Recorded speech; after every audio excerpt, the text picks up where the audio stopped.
العالمين والصلاة والسلام على خاتم النبيين أما بعد فأعوذ بالله من الشيطان الرجيم بسم الله الرحمن الرحيم الصلاة والسلام عليك يا رسول الله وعلى آلك وأصحابك يا حبيب الله الصلاة والسلام عليك يا نبي الله وعلى آلك وأصحابك يا نور الله نويت سنة الاعتكاف. صحابی رسول حضرت ابو طلحہ انصاری رضی اللہ عنہ فرماتے ہیں، ایک مرتبہ کا واقعہ ہے کہ صبح کے وقت اللہ پاک کے آخری نبی رسول ہاشمی صلی اللہ علیہ وآلہ وسلم کے پر نور چہرے پر خوشی کے آثار تھے. صحابہ کرام علیہم الرضوان نے اس کا سبب پوچھا تو فرمایا اللہ پاک نے پیغام بھیجا ہے، اے محبوب صلی اللہ علیہ وآلہ وسلم، آپ کا جو امتی آپ پر ایک بار درود پڑھے گا میں اس کے لیے 10 نیکیاں لکھوں گا، اس کے 10 گناہ مٹاؤں گا، 10 درجات بلند فرماؤں گا اور اتنی ہی رحمتیں بھیجوں گا. ان پر درود جن کو کسے بے کساں کہیں، ان پر درود جن کو کسیں بے کساں کہیں، ان پر سلام جن کو خبر بے خبر کی ہے. صلو علی الحبیب صلی اللہ علی محمد. بسم اللہ الرحمن الرحیم. اولئک الذین اشتروا الضلالة بالهدى فما ربحت تجارتهم وما كانوا مهتدين. صدق اللہ العظیم. پیارے اسلامی بھائیوں، ہم فیضان مدینہ بھلوال میں جمعہ کے بیان میں بالترتیب قرآن پاک کی آیات اور ترجمہ تفسیر اور اس ضمن میں احادیث کریمہ اور مفسرین کے اقوال، اولیاء کرام کے اقوال اور واقعات بیان کرتے ہیں. ہم نے آج پارہ 1 سورہ بقرہ آیت نمبر 16 سننے کی سعادت حاصل کی ہے. اس آیت کریمہ میں منافقوں کی ایک حماقت اور بے وقوفی کا ذکر کیا گیا ہے. ارشاد فرمایا اولئک الذین، ترجمہ کنز العرفان، یہی وہ لوگ ہیں، یعنی منافق جنہوں نے دل میں کفر چھپایا اور زبان سے کلمہ پڑھا. اشتروا الضلالۃ بالہدی، جنہوں نے ہدایت کے بدلے گمراہی خرید لی. اللہ پاک کے آخری نبی رسول ہاشمی صلی اللہ علیہ وآلہ وسلم تشریف لے آئے، اعلان نبوت فرما دیا، معجزات دکھا دیے، قرآن کی آیات سنا دی، حق باطل واضح ہو گیا. اب منافقوں کے پاس ہدایت حاصل کر کے جنت کے حقدار بھی بن سکتے تھے اور باطل کی پیروی کر کے جہنم کے حقدار بھی بن سکتے تھے۔ یہ بدبخت کلمہ بھی پڑھتے تھے، انہوں نے آمنا باللہ وبالیوم الآخر، یعنی ہم اللہ پر اور آخرت پر ایمان لائے، یہ بھی کہا۔ انہوں نے نمازیں بھی پڑھی، مسجد نبوی شریف میں حاضر بھی ہوئے، چہرہ مصطفیٰ صلی اللہ علیہ وسلم کی زیارت بھی کرتے رہے، سرکار عالی وقار مکی مدنی تاجدار صلی اللہ علیہ وآلہ وسلم درس زندگی لیا کرتے تھے، یہ درس بھی سنتے رہے۔ یہ سب وہی کام کرتے تھے جو صحابہ کرام علیہم الرضوان نے کیے تو ہدایت کے ستارے بن گئے۔ منافقوں نے بھی یہی کام کیے، چاہتے یہ بھی جنت کے حقدار بن جاتے ہیں، لیکن اشتروا الضلالۃ بالہدی، انہوں نے ہدایت کو چھوڑ کر گمراہی کو اختیار کیا، اسلام کو چھوڑا، کفر کا راستہ اختیار کیا، جنت کو چھوڑا، جہنم کا راستہ اختیار کیا۔ زبان سے کلمہ تو پڑھا مگر دل میں کفر چھپائے رکھا۔ مزید فرمایا فما ربحت تجارتہم، تو ان کی تجارت نے کوئی نفع نہیں دیا، یعنی ان بدبختوں نے ہدایت کو چھوڑ کر گمراہی اختیار کی، ان کی اس سودا بازی، اس تجارت نے انہیں کوئی فائدہ نہیں پہنچایا۔ مزید فرمایا وما کانوا مہتدین، اور یہ لوگ راہ جانتے ہی نہیں تھے، یعنی حقیقت تو یہ ہے کہ یہ منافق احمق و بیوقوف ہیں، یہ تجارت کرنا جانتے ہی نہیں ہیں۔ دنیا میں تجارت کیسے کرنی ہے؟ ایک کے 10، 10 کے 100، 100 کے 1000 کیسے بناتے ہیں؟ دکان کیسے چلانی ہے؟ کاروبار کیسے چمکانا ہے؟ اگرچہ یہ جانتے ہوں گے مگر آخرت کی تجارت کیسے کرنی ہے اس کا انہیں طریقہ نہیں آتا۔ انہوں نے گھاٹے کا سودا کر لیا، جنت میں جا سکتے تھے، انہوں نے جہنم کو اختیار کر لیا۔ ایک ماہر تاجر کی سب سے پہلی اور بنیادی کوشش یہی ہوتی ہے کہ میں نے جتنا سرمایہ خرچ کیا ہے اس کے ساتھ ساتھ نفع بھی حاصل کروں، لیکن یہ منافق ایسے بدبخت ہیں، انہوں نے آخرت کی تجارت کی مگر منافع تو کیا لینا تھا، اپنا اصلی مال بھی انہوں نے گوا دیا، یہ اپنا اصلی مال بھی کھو بیٹھے، کلمہ پڑھا بھی پھر بھی جنت کے حقدار نہیں بنے، نمازیں بھی پڑھی، جہاد بھی کیا، روزے بھی رکھے، پھر بھی جنت کے حقدار نہیں ہوئے۔ کیوں؟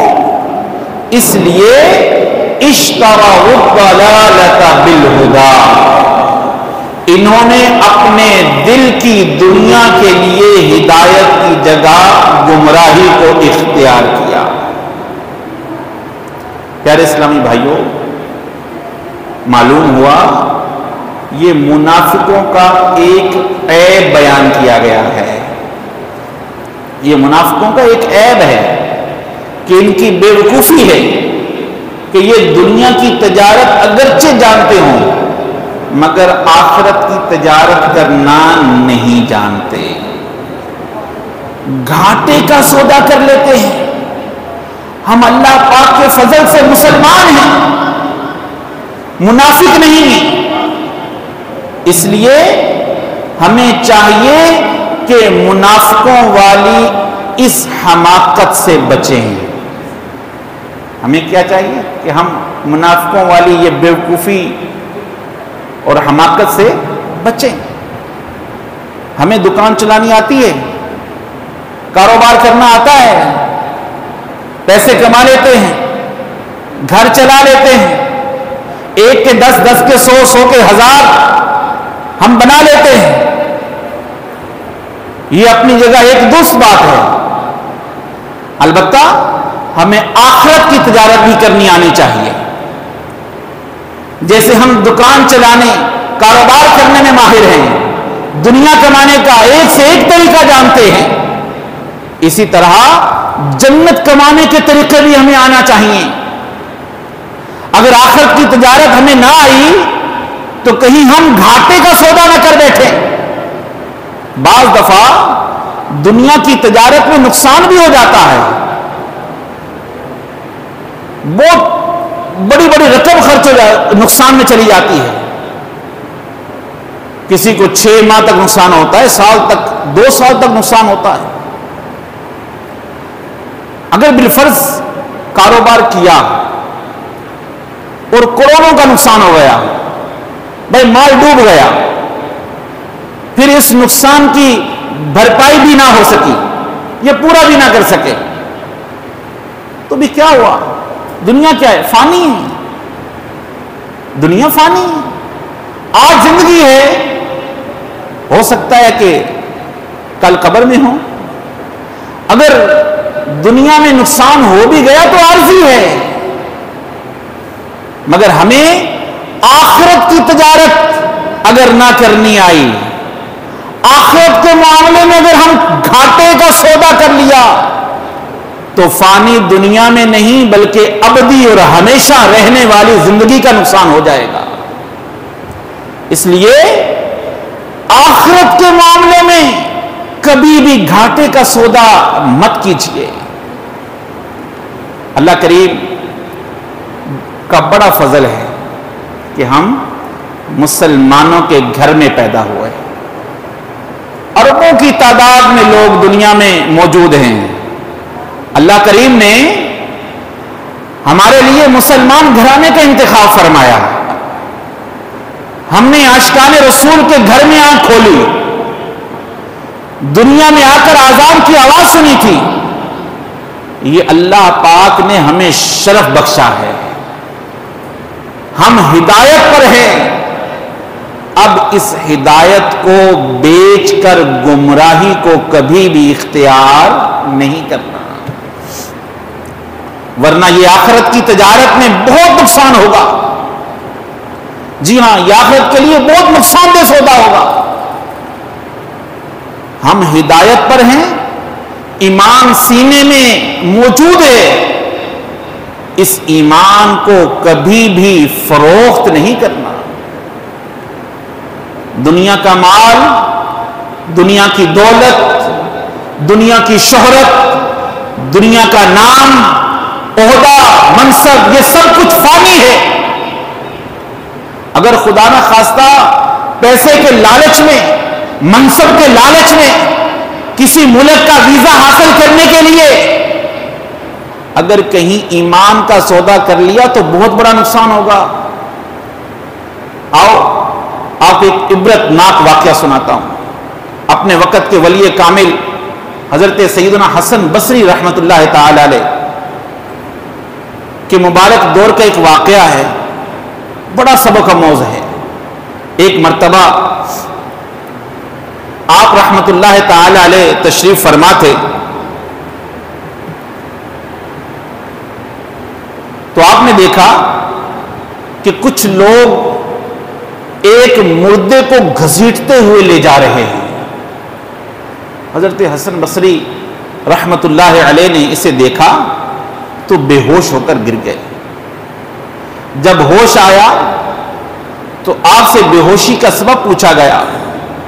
آپ نے فرمایا یہ مرنے والا کبھی اعلیٰ درجے کا عابد و زاہد تھا۔ یہ کیا تھا؟ عابد و زاہد، عبادت گزار، پرہیزگار تھا. ایک دن یہ اپنے گھر سے نماز کی نیت سے نکلا تو راستے میں اس کی نظر ایک غیر مسلم لڑکی پر پڑ گئی. نظر بہکی، دل ہار بیٹھا. یہ شخص عشق مجازی کے چکر میں پھنس گیا. دل میں گندے جذبات ابھرتے رہے. اس کا وقت برباد ہوتا رہا. آخر ایک دن اس نے اس لڑکی کو نکاح کا پیغام دے ہی دیا.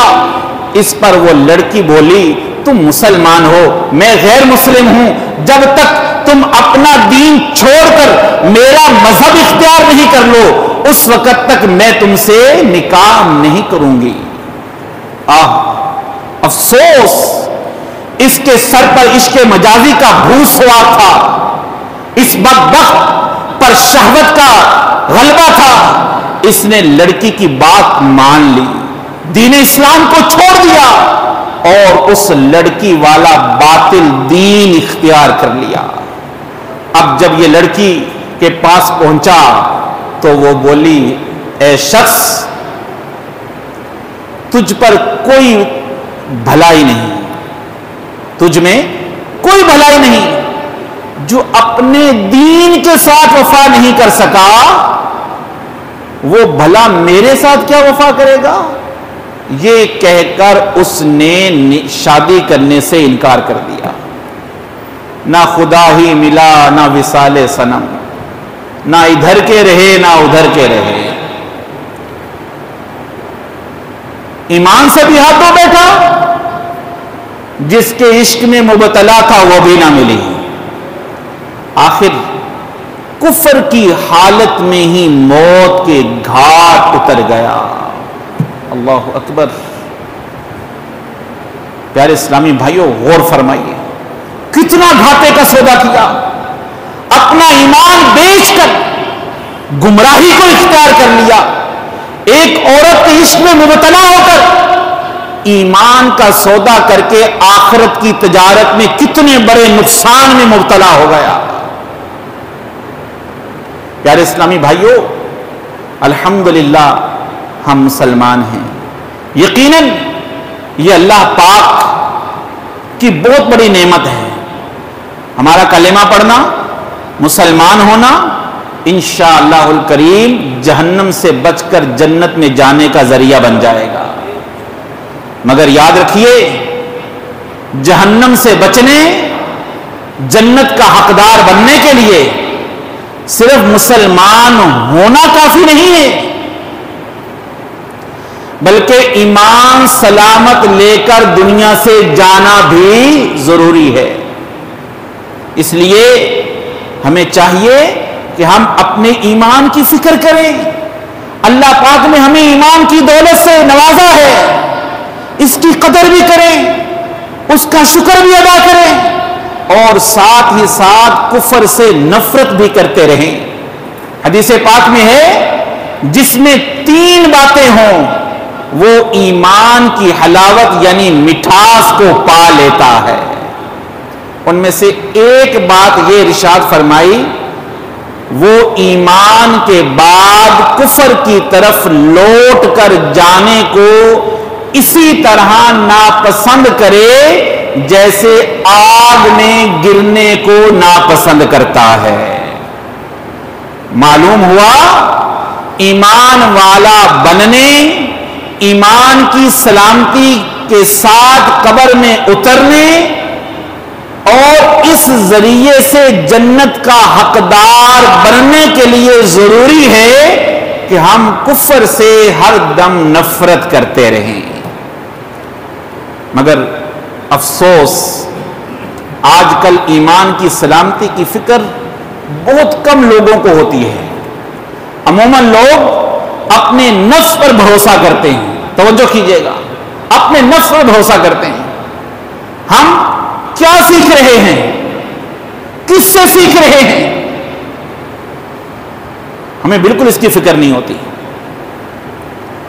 علم دین سے دور بھاگنا، غیر مسلموں کی نقل کرنا، ان کا لٹریچر پڑھنا اور غیر مستند لوگوں اور غیر مستند طریقوں، مثلا social media, internet, YouTube, Facebook وغیرہ کے ذریعے دین سیکھنے کی کوشش کرنا. جی ہاں، ہم میں سے غور کریں کتنے ایسے ہوں گے کہ ہم اب دین اپنا سوشل میڈیا سے سیکھ رہے ہیں. بھائی اس کے مستند ہونے میں آپ کے پاس کیا سند ہے؟ آپ کو کیا معلوم یہ صحیح بتا رہا ہے غلط بتا رہا ہے؟ ہم اپنا ایمان ایسا نہ ہو کہ سوشل میڈیا پر کسی غیر مستند کو سن کر اپنے ایمان سے ہاتھ دھو بیٹھے ہیں. ایسے بھی اسباب بن جاتے ہیں. افسوس آج کل اکثریت ان کاموں میں مبتلا نظر آتی ہے. اے عاشقان رسول، اللہ پاک نے ہمیں ایمان کی دولت عطا فرمائی ہے تو ہمیں اس کی قدر بھی کرنی ہے، اس کی حفاظت بھی کرنی ہے. یہ ہماری ذمہ داری ہے. اس لیے ہمیں چاہیے کہ ہم اللہ پاک کی خفیہ تدبیر سے ہر دم ڈرتے رہیں اور ہر لمحہ ایمان کی سلامتی کی فکر کرتے رہیں. اللہ کریم ہمیں اپنے ایمان کی سلامتی کی فکر نصیب فرمائے اور ایسے لوگوں کی صحبت سے بچائے جو ہمیں گمراہی کی طرف لے جاتے ہوں. ہمیں مستند صحیح العقیدہ سنی عاشقان رسول کی صحبت نصیب فرمائے. علم دین سیکھنے کا شوق اور جذبہ نصیب فرمائے، عمل کا جذبہ نصیب فرمائے. آئیے بیان کو اختتام کی طرف لاتے ہوئے انشاءاللہ ہم ہر جمعہ کو بیان کے آخر میں ایک شرعی مسئلہ بھی بیان کیا کریں گے. آج ایک بہت اہم مسئلے کی وضاحت کرنے لگا ہوں.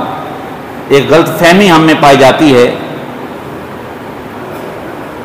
وہ یہ ہے کہ نابالغ بچے کا پیشاب پاک ہے کہ ناپاک.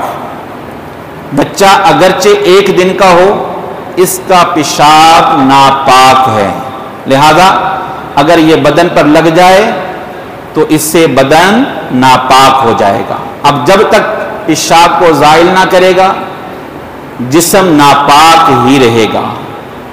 اگرچہ پیشاب سوکھ گیا اور اس کی بدبو بھی ختم ہو جائے پھر بھی جسم ناپاک رہے گا. بہار شریعت میں ہے دودھ پیتے لڑکے اور لڑکی کا پیشاب نجاست خفیفہ ہے. یہ اکثر عوام میں مشہور ہے کہ دودھ پیتے بچوں کا پیشاب پاک ہے.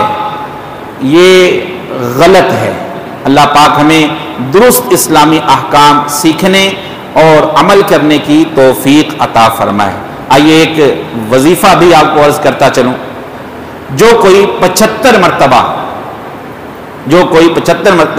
75 بار یا مذلو یا معزو یا مذلو یا معزو، یہ اسماء الحسنہ ہے، اللہ پاک کا پاکیزہ نام ہے.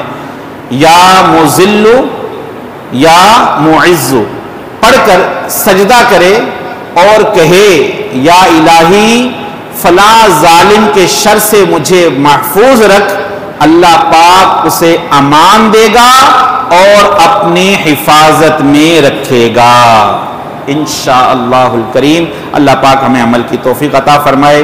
آمین بجاہ خاتم النبیین صلی اللہ تعالی علیہ وآلہ وسلم. صلو علی الحبیب صلی اللہ علی محمد.